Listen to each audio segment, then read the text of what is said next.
नमस्कार दोस्तों, मैं इंद्रजीत। आप सबका बहुत बहुत स्वागत हमारे चैनल में। आप सभी बहुत दिनों से हमें कमेंट्स कर रहे थे कि सर रासायनिक समीकरण केमिकल बैलेंस के ऊपर एक वीडियो बना दीजिएगा। तो उसी पर आधारित आज का हमारा वीडियो रहेगा, जिसमें साइंस के बहुत ही चुनिंदा क्वेश्चन हमने लिए हैं और कुछ क्वेश्चन जो प्रीवियस ईयर क्वेश्चन पेपर में आए हुए हैं उसको भी हमने इसमें समाहित किया है। तो चैनल में पहली बार जुड़े हैं तो जरूर चैनल को सब्सक्राइब कर लीजिएगा।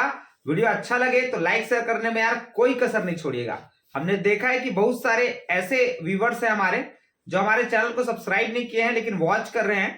तो आप सभी से गुजारिश है कि आप सभी हमारे चैनल को सब्सक्राइब कर लीजिएगा। चलिए क्वेश्चन देखते हैं। क्वेश्चन ये 2024 पिछले साल क्वेश्चन पूछा गया है।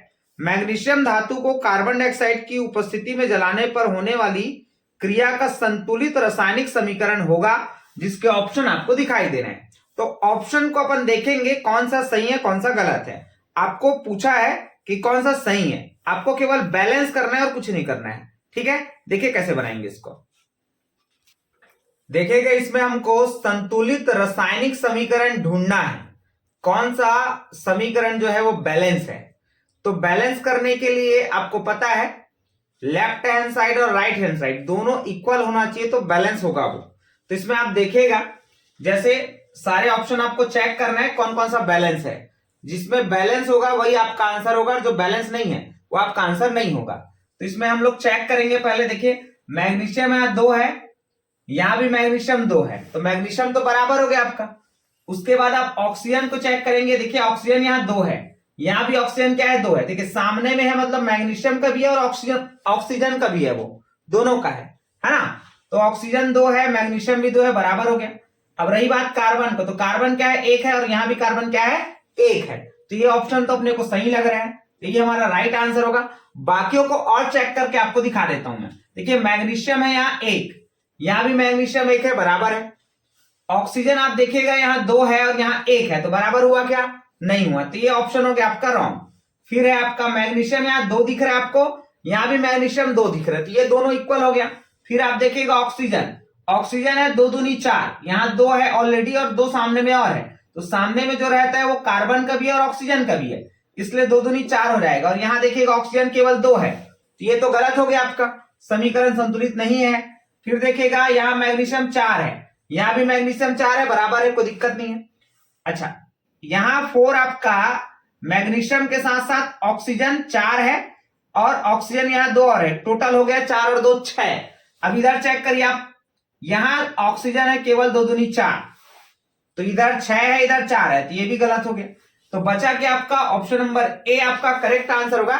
ऐसे कृपया आप बैलेंस करना देख लें, या आपको समझ नहीं आया होगा तो डबल और रिपीट करके आपको बता देता हूं मैं। इसमें करना कुछ नहीं है, आपको दोनों साइड देखना है, इधर वाला एरिया को और इधर वाले एरिया को। दोनों में मैग्नीशियम और कार्बन और ऑक्सीजन की संख्या जो है बराबर होनी चाहिए, और जिसमें बराबर है वही आपका आंसर होगा, वही आपका संतुलित समीकरण कहलाएगा।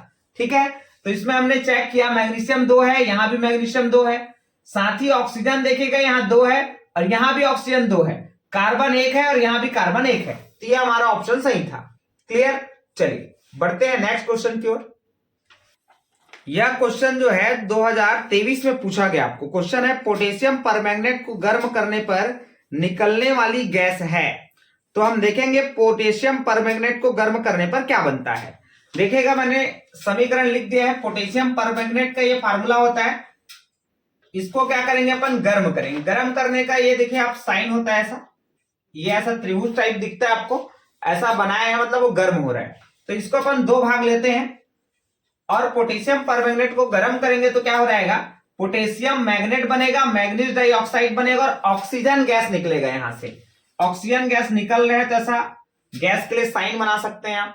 ठीक है, तो इसका करेक्ट आंसर हो जाएगा ऑप्शन नंबर बी, ऑक्सीजन। अब इसको बैलेंस करना आपको मैं सिखा रहा हूं, ध्यान से वही समझना है आपको। देखिएगा और सरल तरीके से मैं आपको समझा देता हूं किस प्रकार अपन इनको बैलेंस कर सकते हैं।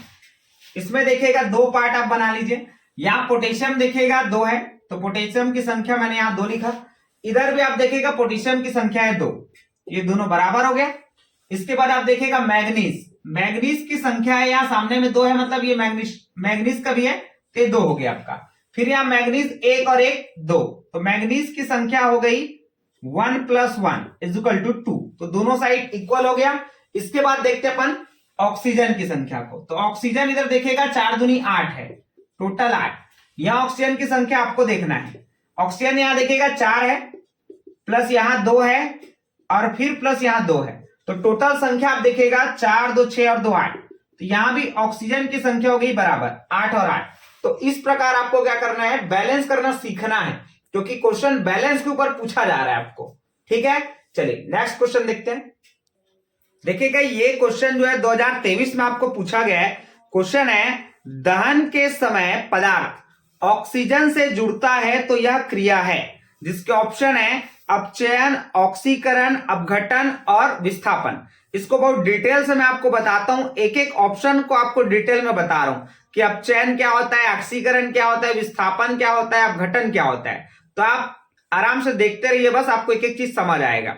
ठीक है, तो सबसे पहली बात हम बात करेंगे अपचयन के ऊपर कि अपचयन क्या होता है। तो अपचयन का मतलब होता है ऑक्सीजन को खो देना। अपचयन देखिएगा, उदाहरण से आप समझिएगा। अपचयन का मतलब होता है, एक तो जब ऑक्सीजन को खो देता है, ऑक्सीजन खो देना। दूसरा होता है आपका H2 का जुड़ना। दोनों ही कंडीशन में इसको हम अपचयन बोलते हैं। हाइड्रोजन जुड़ेगा तो भी अपचयन होगा, और ऑक्सीजन है और मान लो खो दिया उसको, तो भी क्या बोलेंगे, उसको अपचयन ही बोलेंगे। अब एग्जांपल से समझिएगा, ज्यादा अच्छे समझ आएगा आपको। देखिए एग्जांपल इसके लिए अपन लेते हैं। इसके लिए पहले एग्जांपल मैं आपको बताता हूं, जैसे ZnO, ये आपका जिंक ऑक्साइड है, इसको मैं कार्बन मोनोऑक्साइड के साथ क्रिया करा रहा हूं, ये आपका CO कार्बन मोनोऑक्साइड। ठीक है, तो देखिएगा क्या बनेगा ये। यहां अभी जिंक के पास ऑक्सीजन है, अभी क्या करेगा, जिंक जो है अपना ऑक्सीजन खो देगा, ये खो दिया, और ये वाला जो ऑक्सीजन है इसके साथ जुड़ जाएगा और बनाएगा कार्बन डाइऑक्साइड। क्लियर, तो इसमें आप देख पा रहे हैं पहले जिंक के साथ ऑक्सीजन था, लेकिन अब ऑक्सीजन नहीं है, अर्थात ऑक्सीजन को खो दिया है, इसलिए ये कहलाएगा अपचयन अभिक्रिया, ये अपचयन कहलाएगा। क्लियर हो गया। इसके बारे में अपन देखते हैं हाइड्रोजन का जुड़ना, वो भी क्या कहलाता है, अपचयन कहलाता है। तो उसका एग्जांपल भी समझ लीजिएगा। जैसे हमारे पास H2 है और Cl2 है, देखिएगा अभी ये इसके साथ जुड़ेगा और बनाएगा HCl, हाइड्रोक्लोरिक अम्ल बनाएगा, है ना। और इसको बैलेंस कर सकते हैं आप। देखिए हाइड्रोजन यहाँ 2 है और क्लोरीन भी 2 है, तो सामने में आप 2 लगा लीजिएगा तो बैलेंस हो जाएगा वो। क्लियर, तो देखिए अभी क्या हुआ, ये जो हाइड्रोजन है इस क्लोरीन के साथ जुड़ा और ये बनाया HCl, तो H2 का जुड़ना भी क्या कहलाता है, अपचयन कहलाता है। क्लियर, अब देखते हैं अपन ऑक्सीकरण किसको बोलते हैं। देखिए ऑक्सीकरण किसको बोलेंगे, ऑक्सीकरण का मतलब होता है ऑक्सीजन का ग्रहण करना। तो ऑक्सीजन को ग्रहण करने के लिए एक दो मैं आपको एग्जांपल समझाता हूं, आपको इजी वे में समझ आएगा। जैसे हमारे पास कार्बन है, इसको हम ऑक्सीजन के साथ रिएक्शन करा रहे हैं, तो कार्बन क्या करेगा, ऑक्सीजन के साथ क्रिया करके बनाएगा कार्बन डाइऑक्साइड CO2। क्लियर, अब यहां बैलेंस करने की जरूरत नहीं, कार्बन एक इधर है, इधर भी है, ऑक्सीजन 2 है, यहां भी 2 है, तो ये ऑलरेडी बैलेंस है। ठीक है, उसी प्रकार ये हमारा हाइड्रोजन हो गया और ये ऑक्सीजन हो गया, ये दोनों क्रिया करके बनाएंगे H2O, जल, पानी। ठीक है, तो इसमें आप देखिएगा हाइड्रोजन यहां 2 है, यहां भी 2 है, ऑक्सीजन यहां 2 है और यहां 1 है, तो इसको अपने को बैलेंस करना पड़ेगा। कैसे बैलेंस कर रहे हैं, सामने में लगाइएगा 2। अब देखिएगा ऑक्सीजन हो गया 2 और यहां भी ऑक्सीजन हो गया 2, लेकिन अब हाइड्रोजन जो है 2 दूनी 4 हो गया है, तो इसको बैलेंस करने के लिए सामने में क्या लगाएंगे अपन, हाइड्रोजन को 2 कर देंगे। ठीक है, ये है ऑक्सीकरण। ऑक्सीकरण में क्या होगा, ऑक्सीजन जुड़ेगा। ठीक है, चलिए अब देखते हैं अपन दूसरा। देखिए ऑप्शन सी आपका अपघटन। अपघटन का मतलब ही होता है वियोजन। वियोजन का मतलब होता है टूटना, 2 भागों में टूटेगा। ठीक है, देखिएगा एग्जांपल से समझ आएगा आपको। अपघटन, अपघटन में जैसे कि अभी हमारा पानी बना था H2O, ये क्या करेगा, 2 भाग में टूटेगा, ये आपका हाइड्रोजन प्लस ऑक्सीजन। क्लियर हो गया। अब इसको आप बैलेंस करिएगा, हाइड्रोजन यहाँ 2 है, यहाँ भी 2 है, बराबर है। ऑक्सीजन यहाँ 1 है और यहाँ 2 है, तो ये बराबर नहीं है। इसको बराबर करने के लिए सामने में हम क्या करेंगे, 2 लगाएंगे। तो अब देखिए हाइड्रोजन हो गया 4, तो यहाँ 2 लगा लीजिएगा। अब हाइड्रोजन भी कितना हो गया, 4। ऑक्सीजन 2 है, यहाँ भी 2 है ना, देखिएगा ये ऑक्सीजन 2 हो गया, बराबर हो गया। तो ये है आपका अपघटन, इसी को हम लोग बोलते हैं वियोजन। वियोजन में देखिएगा टूटा है, एक जो यौगिक है वो 2 अलग अलग तत्व में टूटे हैं, है ना।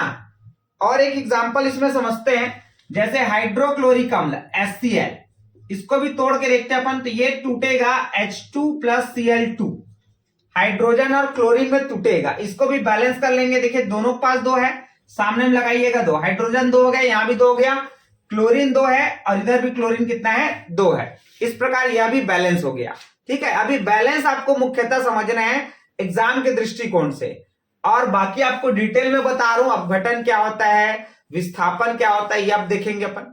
देखिए विस्थापन में क्या होगा, जो अधिक क्रियाशील तत्व है वो कम क्रियाशील धातु को क्या करेगा, विस्थापित कर देगा, ठीक है। अभी उसका एक एग्जांपल समझते हैं, आपको समझ आएगा। देखिएगा हमने 2 लिया है, यहां एक जिंक लिया है और दूसरा लिया हाइड्रोक्लोरिक अम्ल। अभी इसमें आप देखेगा जिंक और हाइड्रोक्लोरिक अम्ल में जिंक जो है वो हाइड्रोजन से ज्यादा क्रियाशील है, इसलिए क्या करेगा, ये जिंक जो है वो क्लोरीन के साथ क्रिया कर लेगा और बनाएगा ZnCl2, और ये आपका हाइड्रोजन गैस को क्या करेगा, मुक्त करा देगा। समझ आए, ऐसा ये बनेगा। तो यहां देखिएगा ज्यादा क्रियाशील कौन था, ये ज्यादा क्रियाशील था आपका, अधिक क्रियाशील, और ये जो आपका हाइड्रोजन था वो कम क्रियाशील था। तो ज्यादा क्रियाशील जो है वो कम क्रियाशील को क्या किया देगा, विस्थापित कर देगा, भगा देगा वहां से। क्लियर हो गया। एक और एग्जांपल इसमें देख सकते हैं आप, जैसे HCl और है आपका NaOH। ये जो है आपका HCl है और ये आपका NaOH, ठीक है। अर्थात हाइड्रोक्लोरिक अम्ल जो कि आपका अम्ल है, और दूसरा है आपका NaOH सोडियम हाइड्रोक्साइड जो कि आपका क्या है, क्षार है ना। तो यहां देखिएगा सोडियम जो है वो ज्यादा क्रियाशील है, इसलिए क्या करेगा, सोडियम जो है वो क्लोरीन के साथ क्रिया कर लेगा और बनाएगा NaCl।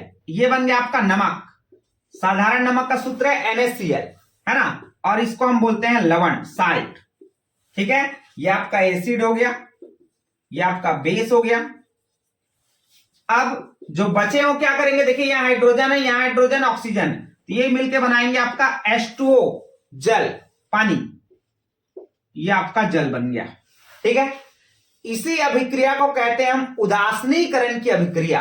ये भी एग्जाम में पूछा जाता है, इसलिए आपको बता रहा हूं। जब अम्ल और क्षार आपस में क्रिया करते हैं तो लवण और पानी बनाते हैं, इस अभिक्रिया को कहा जाता है उदासीनीकरण की अभिक्रिया, ठीक है। तो ये ध्यान रखिएगा इंग्लिश मीडियम वाले लोग, एसिड बेस, और ये आपको साल्ट, और ये आपका वाटर। क्लियर। तो ये चारों ऑप्शन को मैंने आपको डिटेल में बताया है। अब अपन देखते हैं इसका आंसर क्या होगा। क्वेश्चन ने क्या बोला है अपने को, दहन के समय पदार्थ ऑक्सीजन से जुड़ता है। तो मैंने आपको बताया जब ऑक्सीजन से जुड़ेगा तो कहलाएगा ऑक्सीकरण की अभिक्रिया। तो ऑप्शन नंबर बी आपका करेक्ट आंसर होगा, ऑक्सीकरण। क्लियर। चले नेक्स्ट क्वेश्चन देखते हैं। देखिए क्वेश्चन जो है 2024 में पूछा गया क्वेश्चन है, लोहे के एस्क मैग्नेटाइट का रासायनिक सूत्र है। तो आपको मैं बताता हूं सूत्र बना कैसे होगा। इसमें 2 चीज आपको समझना है जब भी लोहे की एस्क की बात होगी, एक आएगा आपका हेमेटाइट और एक आएगा आपका मैग्नेटाइट। और क्वेश्चन में आपको मैग्नेटाइट के बारे में पूछा है, लेकिन मैं आपको हेमेटाइट के बारे में भी बता रहा हूं, हो सकता है नेक्स्ट ईयर ये पूछ ले आपको। तो देखिए फार्मूला बनता है Fe2O3, और इसमें मैग्नेटाइट में क्या करना है, एक बढ़ा देना, ये बन जाएगा आपका Fe3O4। देखिए यहां 2 था, 3 आ गया, यहां 3 था, यहां 4 आ गया, एक एक बढ़ाना है। तो आपको ट्रिक याद रखना है हेमू, बस पहले आपका हा वाला आएगा हेमेटाइट, उसके बाद आएगा आपका मैग्नेटाइट, ठीक है। इसके बाद इस साल के लिए आपको क्वेश्चन बता रहा हूं मैं, इस बार क्वेश्चन हो सकता है आपको बॉक्साइट अर्थात एल्युमिनियम का एस्क आपको पूछ सकता है, उसका फार्मूला आपको पूछा जा सकता है, इसलिए एल्युमिनियम का ऑक्साइड सॉरी अयस्क एल्यूमिनियम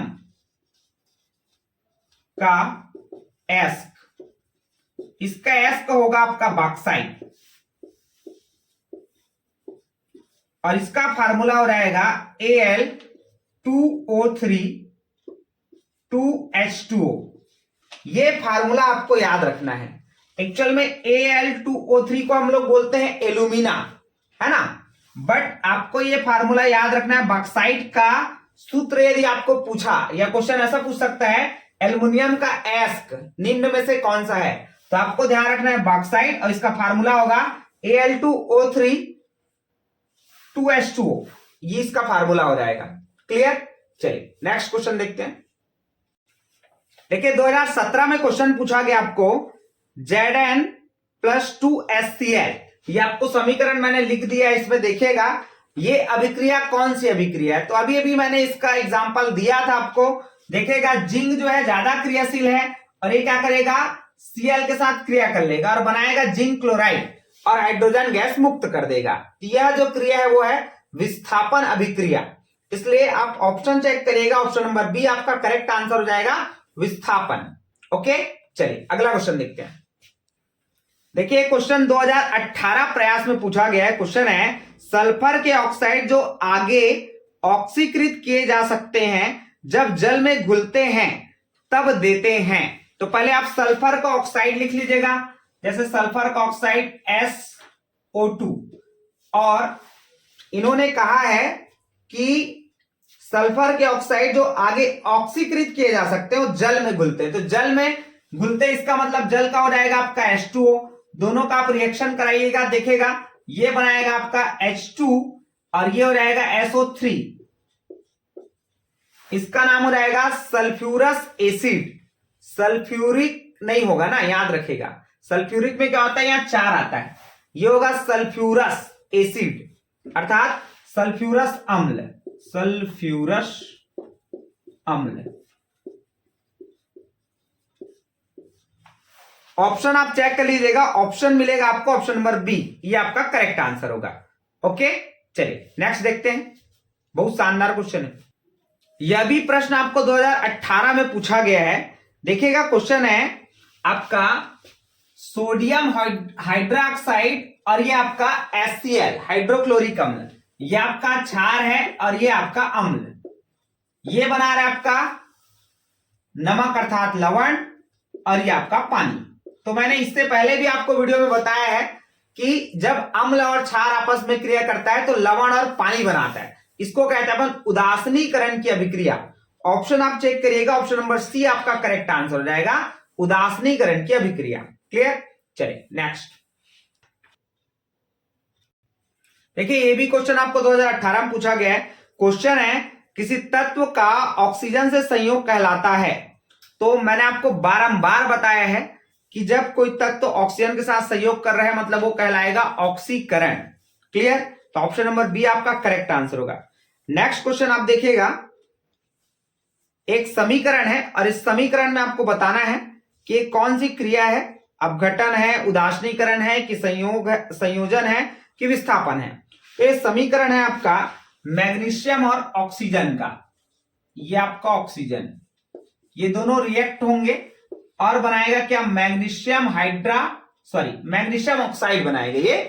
तो देखिएगा यहां Mg और O, तो इसको बैलेंस करना है आपको। तो बैलेंस कर सकते हैं आप, हमारे क्वेश्चन में ऑलरेडी हमको दिया है बैलेंस करके, आपको बैलेंस करने की भी जरूरत नहीं होगी। बाकी बैलेंस करना मैंने आपको सिखा दिया है। ऑक्सीजन यहाँ 2 था तो यहाँ सामने में 2 लगाएंगे तो ऑक्सीजन बराबर हो जाएगा।